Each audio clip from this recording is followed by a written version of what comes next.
الحمد لله نحمده ونستعينه ونستغفره ونؤمن به ونتوكل عليه ونعوذ بالله من شرور أنفسنا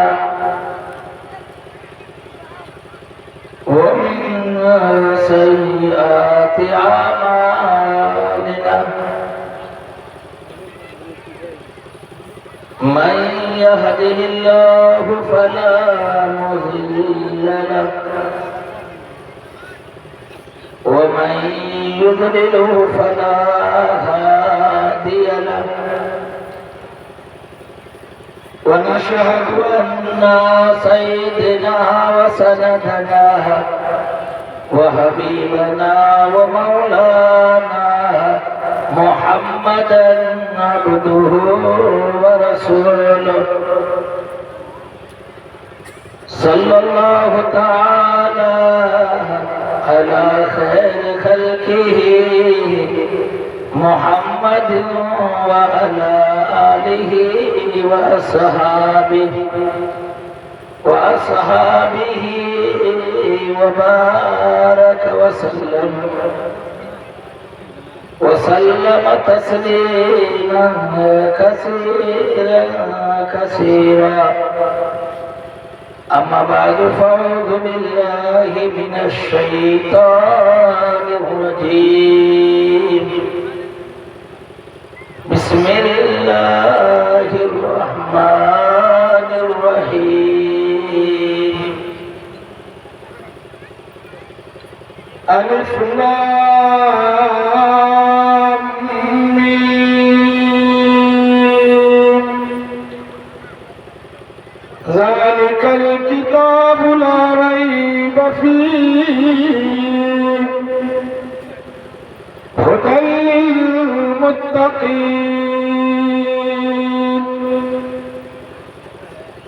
وقال النبي صلى الله تعالى عليه وسلم خيركم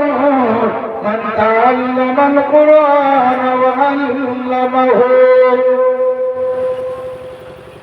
أو كما قال عليه الصلاة والسلام درشريف پڑھیے اللهم صل على محمد وعلى آل محمد كما صليت على إبراهيم وعلى آل إبراهيم إنك حميد مجيد اللهم بارك على محمد وعلى آل محمد كما باركت على إبراهيم وعلى آل إبراهيم إنك حميد مجيد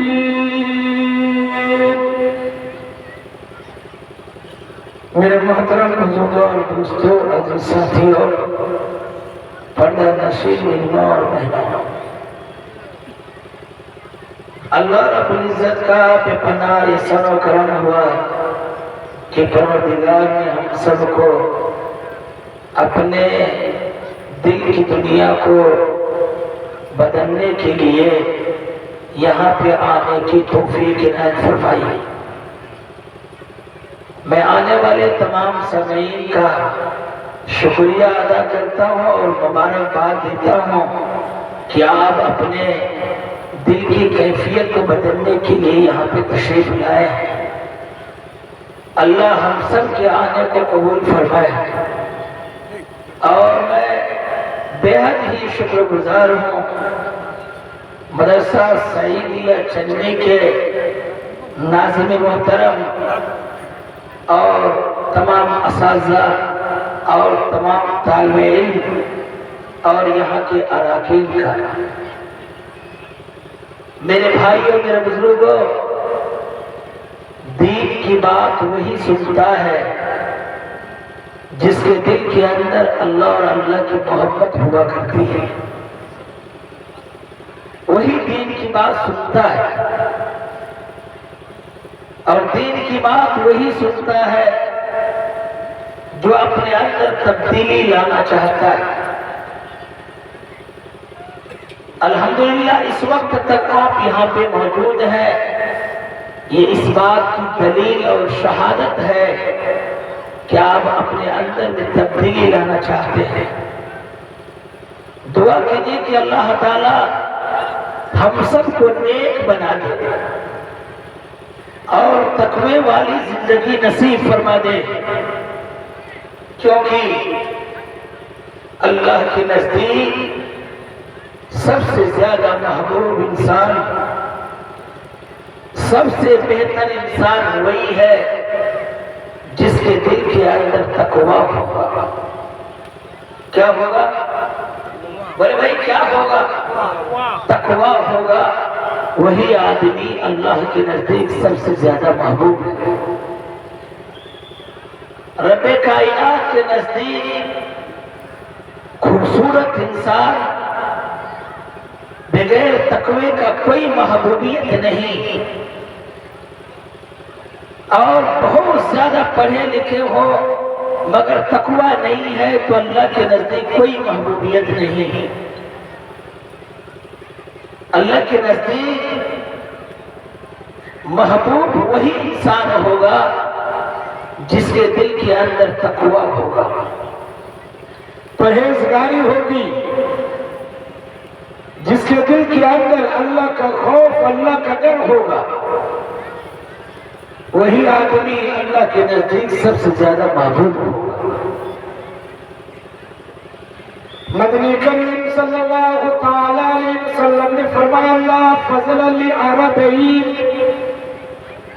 لا فضل لعربی ولا لعاجمین ولا لعاجمین علی عربین ولا لأبيض على أسود ولا لأسود على أبيض إلا بالتقوى۔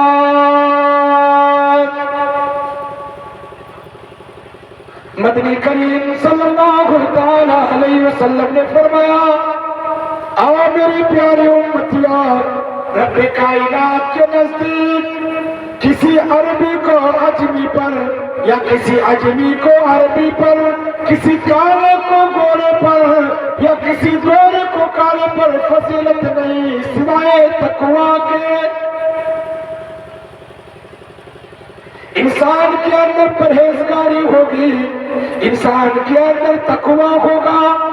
انسان کی دل کے اندر اللہ کا خوف ہوگا، وہ رب کائنات کے نزدیک سب سے بڑا انسان ہوگا۔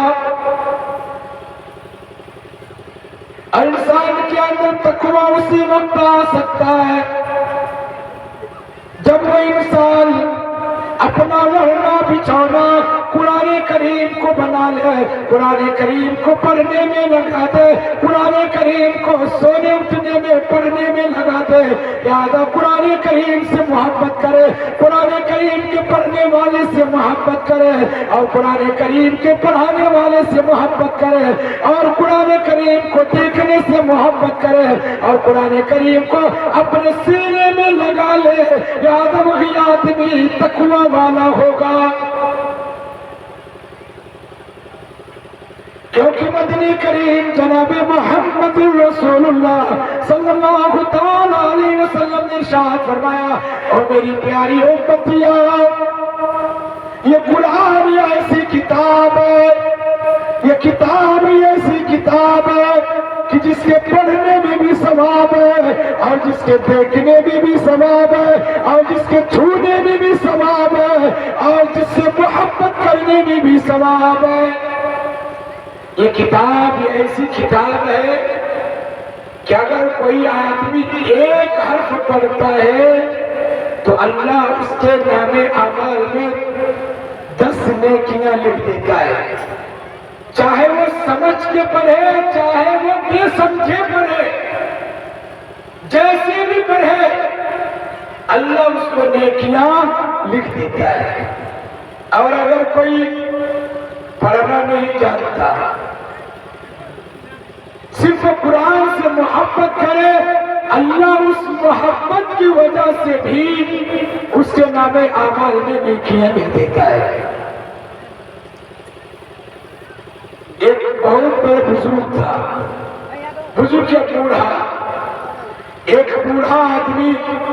پڑھنا لکھنا نہیں جانتا، بچپن سے 55 سال کی عمر ہو گئی، وہ قرآن مقدس نہیں پڑھا،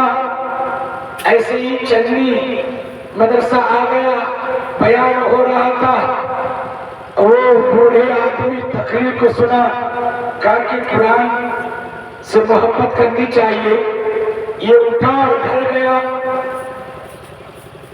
ہر دن صبح سویرے، جو کہ وہ قرآن پڑھنا نہیں جانتا اور قرآن کو اپنے ریحل میں رکھ کر کے سامنے رکھ دیتا اور یہ کہتا کہ یہ بھی اللہ کا کلام ہے، یہ بھی اللہ کا کلام ہے، یہ بھی اللہ کا کلام ہے، یہ بھی اللہ کا کلام ہے۔ یہ روزانہ اس طرح کرتا، روز مرے کی یہ پابندی اور اپنی زندگی کا طرز عمل بنا لیا۔ اس کی موت ہو گئی، موت تو ہونی ہے، سب کو موت آنی ہے، ایسا نہیں ہے کہ دوسرے بستی والے کو موت آئے گی اور اس بستی والے کو موت نہیں آئے گی، فلاں بستی والے کو موت آئے گی اس بستی والے کو موت نہیں آئے گی، موت تو سب کو آنی ہے، چاہے امیر ہو، غریب ہو، مسکین ہو، محتاج ہو، موت سب کے پاس آ کے رہے گی، چاہے وہ بادشاہ، چاہے وہ فقیر ہو، چاہے وہ غریب ہو، چاہے وہ مسکین ہو، چاہے پڑھے لکھے ہو، ان پڑھ ہو، موت سب کو آئے گی، کوئی موت سے چھوٹ نہیں سکتا، چاہے وہ بند قلعے کے اندر کیوں نہ ہو، چاہے وہ شیشے کے مکان میں کیوں نہ ہو، چاہے وہ پتھر کے مکان میں کیوں نہ ہو، چاہے وہ بڑے سے بڑے بلڈنگ میں کیوں نہ ہو، چاہے بڑے سے بڑے محل میں کیوں نہ ہو، موت آ جائے گی۔ وَيُدْرِكُكُمُ الْمَوْتَ وَلَوْ كُنتُمْ فِي بُرُوجٍ مُّشَيَّدَةٍ۔ پروردگار فرماتا ہے کہ میرا بندہ، اگر تم بند قلعے کے اندر ہو گئے، یہاں اس جگہ بھی تمہیں موت آ جائے گی، اس لیے فرمایا عقل مند انسان ہو گئے جو مرنے سے پہلے پہلے موت کی تیاری کر لے۔ آدمی قرآن کریم کو پڑھنے کا اور سمجھنے کا ورنہ بچھونا بنا لے۔ یہ بوڑھا آدمی ہر دن سویرے یہ کہتا تھا کہ یہ بھی اللہ کا کلام ہے، یہ بھی اللہ کا کلام ہے، یہ بھی اللہ کا کلام ہے۔ جب اس کی موت ہوئی، پروردگار فرمایا کہ میرا بندہ، تم تو پوری زندگی میری عبادت نہیں کیا، میرے کلام کو نہیں پڑھا تھا، مگر آخری وقت میں تم نے میرے کلام سے محبت کی، میری کتاب سے محبت کی اور میرے قرآن سے محبت کی۔ جا میں اسی کے سجدے کی فعل میں ہم تمہارے سارے گناہوں کو معاف کرتے ہیں۔ اللہ اس کے سارے گناہوں کو معاف کر دیا۔ ایک شرابی شراب پی کر کے جا رہا ہے، راستے میں دیکھا کہ ایک پرچی ہے اور اس میں بسم اللہ الرحمن الرحیم لکھا ہوا ہے۔ یہ شرابی اس پرچی کو اٹھاتا ہے، اس کو دھوتا ہے، خوشبو لگاتا اور تاک میں سجا دیتا۔ جب اس شرابی کی موت ہوئی تو پروردگار نے فرمایا کہ میرا بندہ، تم تو میرے نزدیک تمام انسان سے سب سے زیادہ مبغوض انسان ہو، سب سے زیادہ نافرمان ہو، اور سب سے زیادہ نکما اور سب سے زیادہ خراب انسان میرے نزدیک تم ہی تھے، مگر اے میرا بندہ تم نے ایک دن شراب کی حالت میں تم میرے قرآن مقدس کو، میری آیات کو اٹھایا، چوما چاٹا، دھلا، خوشبو لگایا، تاک میں سجا دیا۔ تم نے میرے کلام سے محبت کی، جاؤ میں اسی کے سب کے طفیل میں ہم تمہارے سارے گناہوں کو معاف کر دیتے ہیں۔ اللہ تو بہانہ تلاش کرتا ہے کہ میں اپنے بندے کو کیسے معاف کروں، کس طریقے سے معاف کروں۔ اللہ کو کون سے زیادہ پسند آ جائے کہنا مشکل، اللہ کس وقت کون سی چیزیں اللہ کو پیار آ جائے، بھا جائے، یہ کہنا مشکل۔ پروردگار تو بڑے بڑے فاسقوں کو معاف کیا، بڑے بڑے فاجروں کو معاف کیا، بڑے بڑے غدار کو معاف کیا، بڑے بڑے گناہگار کو معاف کیا، کیونکہ پروردگار قرآن کریم کے اندر فرماتا ہے ان اللہ لا یغفر ان یشرک بہ ویغفر ما دون ذلک لمن یشاء۔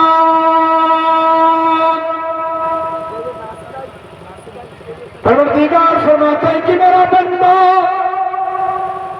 ہم لوگوں کے سارے گناہوں کو معاف کر دیں گے، مگر شرک والا عمل معاف نہیں کر سکتے۔ اس کے علاوہ تو اللہ سارے گناہوں کو معاف کر دے گا۔ پروردگار بڑے بڑے فاسق کو معاف کیا، اور تھوڑی تھوڑی بات میں رب کائنات اتنا پیار کر لیتا اور وہ اپنا محبوب بنا لیتا کہ جس کو کہ بڑے سے بڑے عمل بھی کرے لہذا اس کے عمل کی طرف نہیں دیکھ سکتا۔ حضرت بایزید بستامی رحمۃ اللہ علیہ بہت بڑے کتاب کے لکھنے والے مصنف، بہت بڑے عالم دین اور بہت بڑے اللہ والے۔ ایک دن حضرت بایزید بستامی رحمۃ اللہ علیہ